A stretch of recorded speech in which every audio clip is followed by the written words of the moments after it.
Guns are now the leading cause of death among children and teens. But the last time a machine was killing so many kids, it was the automobile. And we actually did something about it. Let me explain.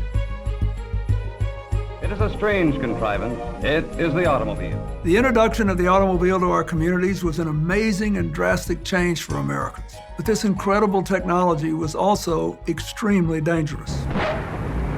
In the 1920s, 60% of deaths from automobiles were children under the age of 9. There were no stop signs or street lights, no speed limits or seat belts. We learned from those tragedies, and as cars changed, so did our laws. We made the roads safer. We made the cars smarter. We created laws to prevent drunk driving. We made everybody take a driver's test to get a driver's license, and it worked. When this country was founded, a musket could fire only 3 rounds a minute. Today, an AR-15 can fire more than 45 rounds a minute. Does all that sound familiar? I grew up in this culture. I was 10 years old when I first got a .22, 14 when I first fired a .410 shotgun. Most of those people would never do anything to endanger an innocent life. They have been terrified into thinking that if they agree to the most simple, straightforward, obvious, non-interfering mechanisms, somehow it's the beginning of a slippery slope that will rob them of their Second Amendment rights. It's not true.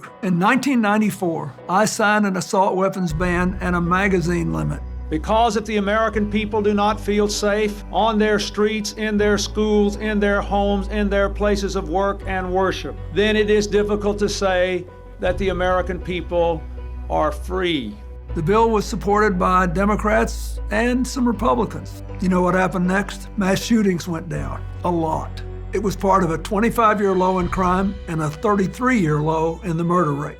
In fact, a recent study found that Americans were 70% less likely to die in a mass shooting during the decade the assault weapons ban was in effect. Then Congress let the assault weapons ban expire in 2004, and they went right back up, those mass shootings, and they've just kept going. You remember those Geico commercials with the caveman? You know, it's so simple, even a caveman could understand it. Well, it is. Fewer assault weapons equals fewer deaths. You don't just have to take my word for it. When I signed the assault weapons ban into law, 3 former presidents, Jimmy Carter and 2 Republicans, Gerald Ford and Ronald Reagan, wrote a letter to Congress in support of it. I do believe that an AK-47, a machine gun, is not a sporting weapon. They called it a matter of vital importance to the public safety. They were right then, and they're still right today. We must act now. Enough is enough.